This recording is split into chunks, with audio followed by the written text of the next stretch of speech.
A killer who left no trace, no motive, no identity, yet he haunted America for over half a century.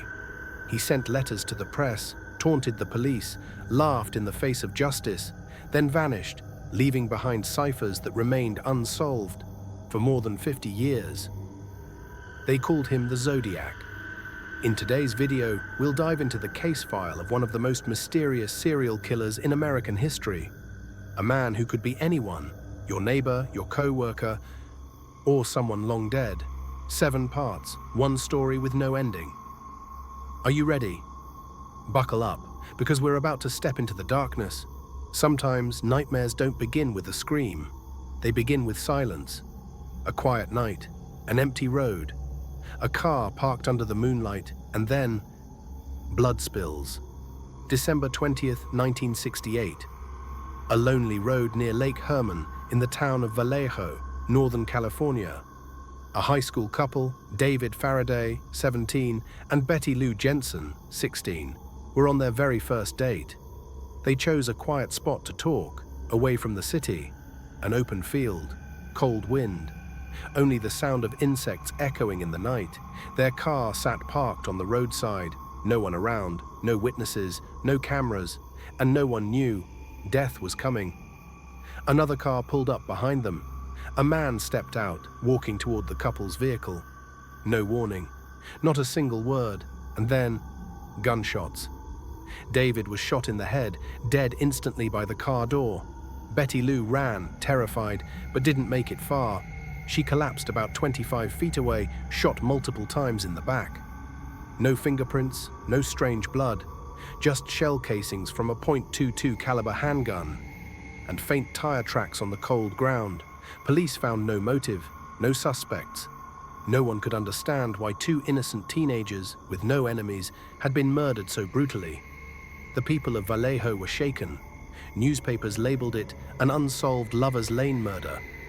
No one realized this was the beginning of a nightmare that would haunt California for years. July 1969, again in Vallejo. Another couple, Darlene Ferrin and Michael Mageau, chose a secluded parking lot to talk. And once more, the pattern returned. A strange car stopped behind them. A man got out, walked to the window, and opened fire. Darlene died on the spot. Michael survived but was badly injured. In shock, he recalled, the man said nothing, took nothing, just shot them and walked away. This time, police received a chilling anonymous call. "I want to report a double murder. I am the killer of those 2 tonight, and the 2 kids last year." A serial killer? Someone taunting the police? The question barely had time to settle when 3 major newspapers in California received anonymous letters. Handwritten. Cold, and most terrifying of all, a coded message of over 400 characters. The sender claimed responsibility, demanded the letters be published on the front page. If not, more people would die. And he signed with a symbol, a circle with a cross through it, like the sight of a rifle scope. Police were stunned. The press was in a frenzy. All of California held its breath. A name started to spread. A name that would become one of the most chilling legends in American history. A cold-blooded killer is terrifying, but a killer who toys with fear is something far worse. And the Zodiac? He wasn't just a murderer. He was a storyteller, writing in blood. August 1st, 1969. 3 major California newspapers, the San Francisco Chronicle, San Francisco Examiner, and Vallejo Times-Herald, received nearly identical letters, handwritten, carefully crafted on yellow paper. No signature, but each one ended with the now familiar symbol, a circle with a cross through it, the same symbol seen in the earlier crimes. Inside each envelope was a confession, describing in detail the 2 recent murders, along with a cipher containing 408 characters, split into 3 parts across the 3 papers. He demanded all of them publish the full cipher on the front page within 3 days. If not, he threatened, he would go on a killing rampage over the weekend, targeting lone schoolchildren as they come bouncing out of the bus. The media panicked. Police scrambled. Thousands of calls flooded into the station from people claiming they had seen someone suspicious. Codebreakers and FBI cryptographers were brought in to crack the cipher, but all came up empty-handed. In the end, it wasn't the experts, but a high school teacher and his wife, Donald and Betty Harden, who solved the code after one sleepless night. The message was horrifying. I like killing people because it's so much fun. It's more fun than killing wild game in the forest because man is the most dangerous animal of all. I will be reborn in paradise, and all the people I have killed will become my slaves. I will not give you my name because you will try to slow down or stop my collecting of slaves for my afterlife. No name, no motive, just pure cruelty, written in chilling, gleeful language. The killer didn't seem afraid of getting caught. In fact, he enjoyed the game. The cat and mouse chase with police, with the press, with society itself. And then, just days after the cipher was made public, a new letter arrived at the San Francisco Examiner. This one had no code, just a bold, unforgettable declaration. This is the Zodiac speaking. Zodiac. That was the first time the name appeared. And from that moment, it became a symbol of fear across America. From then on, Zodiac began sending letters regularly. He updated his body count, bragged about his killings, mocked police incompetence, and taunted the public with his sharp wit and disturbing calm. He once wrote, "I will not stop. I like killing people. I have lots of fun in store for you. Let's see if you can catch me." Every letter followed the same style. Ruthless yet composed, sarcastic yet icy, cunning and deliberately provocative. He wasn't just a lunatic. He was someone who understood fear and reveled in it. Police and the FBI built a psychological profile. Zodiac was educated, skilled in ciphers, a strong writer, possibly ex-military. But one thing was certain, he was smart, and he was always one step ahead. I like killing people because it's so much fun. I won't tell you my name because that would slow down my slave collection game. Zodiac didn't hide. He didn't vanish into the shadows like most serial killers. He showed up in every letter, in every stroke of his mocking handwriting. Each note was a paper cut on the patience of law enforcement and a punch in the gut of the justice system. From August to October 1969, Zodiac continued to send lengthy letters. He described how it felt to kill. He mocked the police, and he always updated his victim count. Every letter ended with the same symbol, a cross within a circle, as if to declare, "I'm still here. I'm watching you." What made Zodiac so terrifying wasn't just that he killed. It was how he played with fear. He sent maps with supposed bomb locations. He claimed to have built explosive devices to blow up school buses. He even included diagrams and triggering instructions. In one letter, he wrote, "I have made a bomb. All I need is to set it off. If you don't publish my letter, I'll blow it up tomorrow morning while the children are on their way to school." Zodiac was turning terror into performance art. He was the artist, and society was the captive audience, forced to watch his sick and twisted show. September 1969. The police and FBI were still scrambling to decode the new ciphers he sent, some of which were strings of apparent gibberish. One, known as Z340, contained 340 characters and remained unsolved for decades. Even the FBI admitted, "We can't be sure if this is a real cipher or just a meaningless game." But Zodiac wasn't content with just words. He wanted real blood, real bodies. He wanted to be remembered, not as a ghost, but as a beast who could speak, laugh, and kill. And then, he struck again, September 27, 1969. Lake Berryessa. A young college couple, Brian Hartnell and Cecilia Shepard, were relaxing beneath the trees on a peaceful afternoon. No one knew the day would end in screams and blood. A man approached. He wore a black hood covering his head, a medieval-style outfit, and on his chest, the Zodiac symbol. In his hands, a knife and lengths of rope. He told them he was an escaped convict who needed their car and money, but then he tied them up and started stabbing. Cecilia was stabbed 10 times, Brian 6 times. Blood splattered across the grass. Cecilia died days later. Brian survived and became the only person to ever see Zodiac up close and live to tell the story. Before leaving the scene, Zodiac scrawled a chilling message on the victim's car door, using a marker. He drew his symbol, listed the dates of previous murders, and ended with the words, "by knife." A cold declaration, like a killer proudly signing his latest work. By now, the police and the entire country were beginning to realize Zodiac isn't just some lunatic. He had a plan, he had a method, and worst of all, he was enjoying every single second of the killing. And this was only the beginning. There's a fear greater than death. It's the moment you realize you're about to die and no one can save you. Zodiac understood that, and he turned fear itself into a deadlier weapon than any gun or knife. The afternoon of September 27th, 1969. Sunlight danced across the surface of Lake Berryessa, a vast body of water nestled among the picturesque hills of Napa County, California. The scene was so peaceful, it felt like horror belonged to a different world. Brian Hartnell, 20, a law student. Cecilia Shepard, 22, his girlfriend, a music major. They chose to spend a quiet weekend afternoon together, picnicking in a grassy area beneath ancient oak trees where the breeze was soft and the lake shimmered in the golden sunset. As they talked, Cecilia noticed a man approaching from a distance. He wore dark clothing. But the truly disturbing detail, he wore a black hood that covered his entire head, with only 2 cut-out holes for the eyes. On his chest, prominently displayed, was the Zodiac symbol, a circle with a cross through it. In his hands, a gun and lengths of rope. As he came closer, he spoke in a calm but threatening voice. "I just escaped from prison in Montana. I need a car, some money and food. I don't want to hurt you. Just do what I say."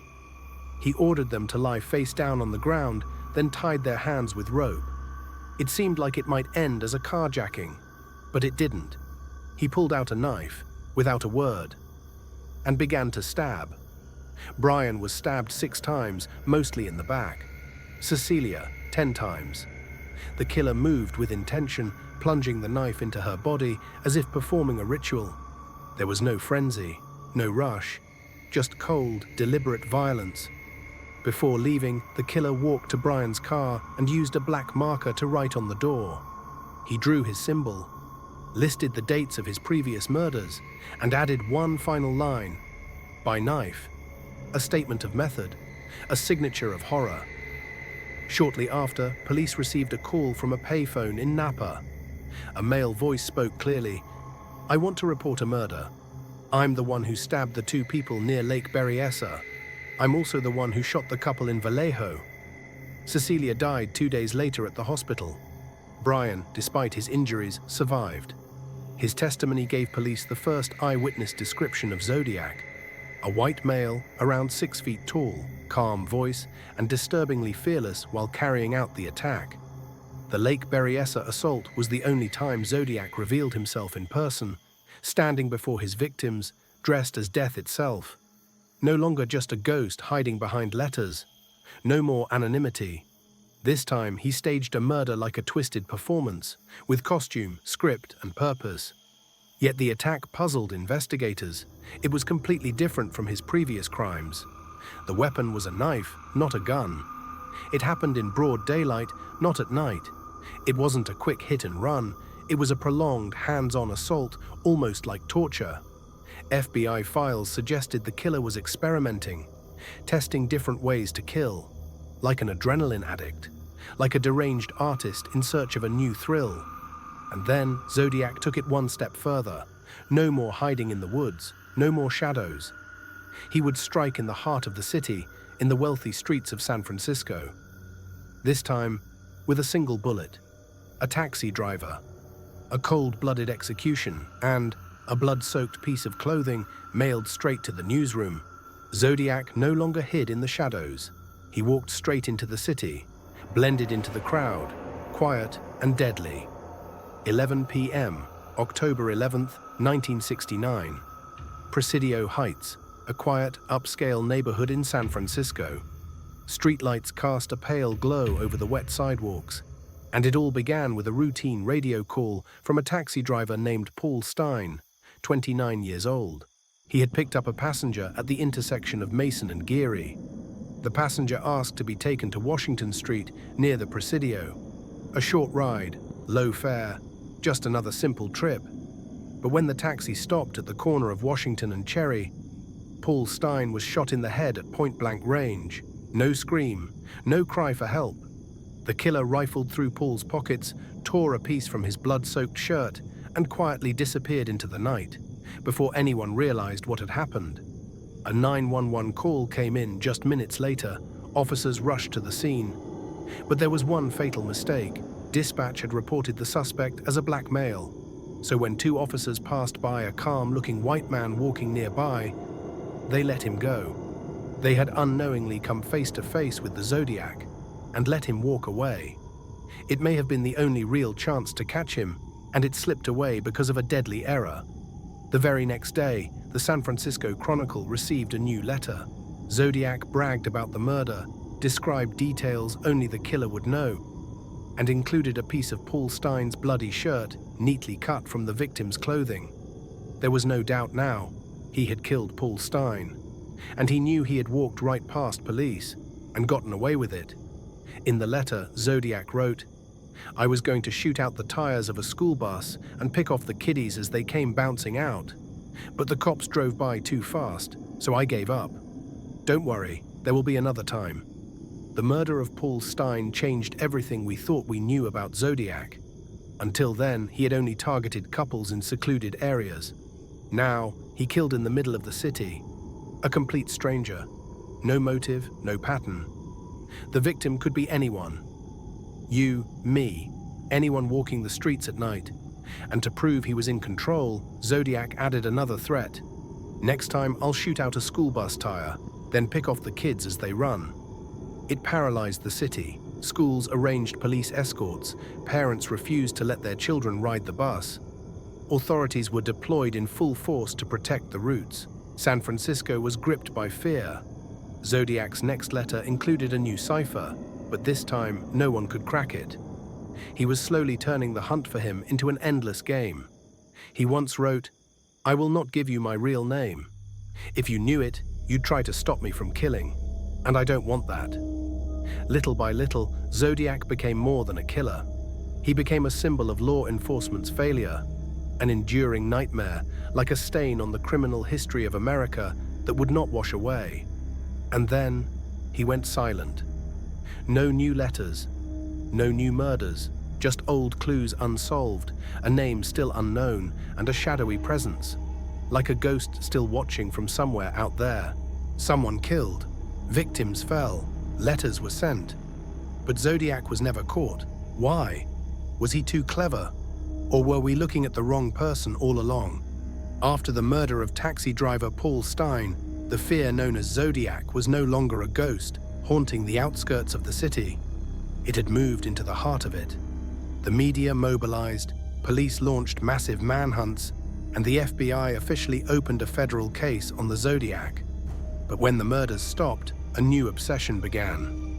Who was he?